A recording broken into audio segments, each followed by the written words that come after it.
এ যেন চাঁদপুরের খুদে মেসি।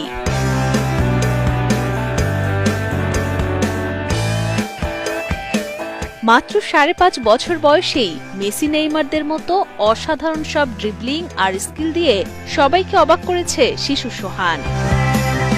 আমি দেখি নাই যে এরকম বল নিয়ে কেউ খেলাধুলা করে, আর ওর চাইতে বলের ওজন বা বলটা অনেক বড়, পুরোই একেবারে ব্যতিক্রম আর কি আমাদের মতলবের মধ্যে ছেলেটা। বাবার কাছ থেকেই ফুটবল খেলা শেখার হাতেখড়ি সোহানের।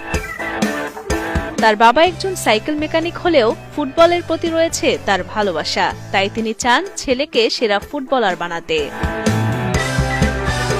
স্বপ্ন পূরণ করতে প্রতিদিন নিয়ম করে ভোরে আদরের সন্তানকে ফুটবল খেলার কৌশল শেখান তিনি।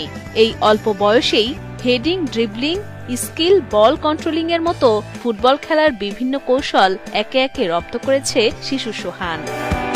খেলাধুলা আমার ছেলেকে আমি নিজেই শিখি, এমনকি ওরা চাই বাংলাদেশের একদিন ভালো ফুটবলার, বাংলাদেশের যাতে নাম হয়। আমি খাই বা না খাই ওর কামে, ঠিক আছে, কিন্তু আমার বাংলাদেশের যাতে নাম হয় এই আশা করি আমি খেলা শিখি। আর আমি চাই আমার ছেলে বাংলাদেশের দেশের হইয়া ভালো কিছু করুক, কাঁপানুক, এমনকি বিশ্বের মঞ্চে গিয়ে ভালো কিছু করুক। চাঁদপুরের মতলব উত্তর উপজেলার ৫.৫ গ্রামে ছোট্ট একটি টিনশেড ঘরে বাবা মায়ের সাথে থাকে সোহান।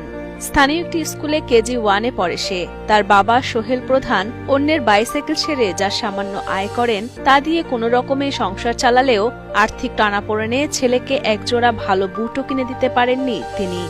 তবু তার চাওয়া একদিন দেশের মুখ উজ্জ্বল করবে সোহান।